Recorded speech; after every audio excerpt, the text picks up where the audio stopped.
chuyện gì quen với giặt nào ngày dài đêm thâu vẫn có những người tình trẻ lặng tình non xô canh giữ nơi miền đất mẹ âm u mây núi mênh mông ngày lặng cơn đã lạnh lầy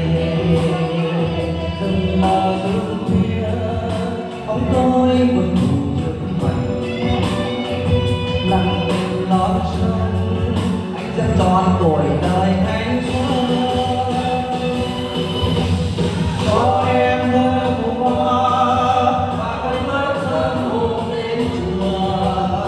cho em vui mùa xuân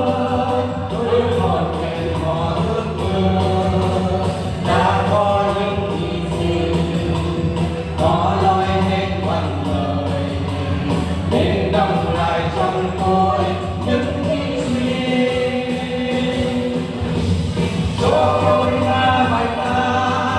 về người chiến sĩ nơi tuyến đầu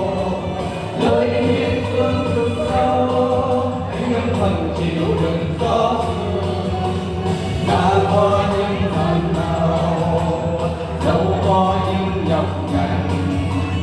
hẳn trong trái tim anh trọn vẹn đi.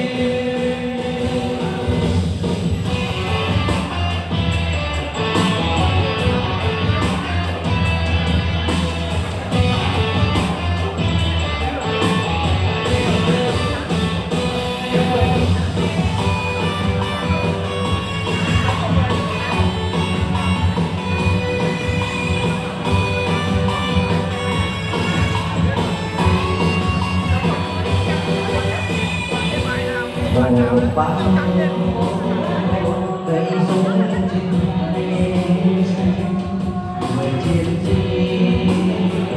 quen với ngày dài đêm vẫn có những người lặng tình quê ngày nhớ rừng âm u mây núi mênh mông ngày lặng cháy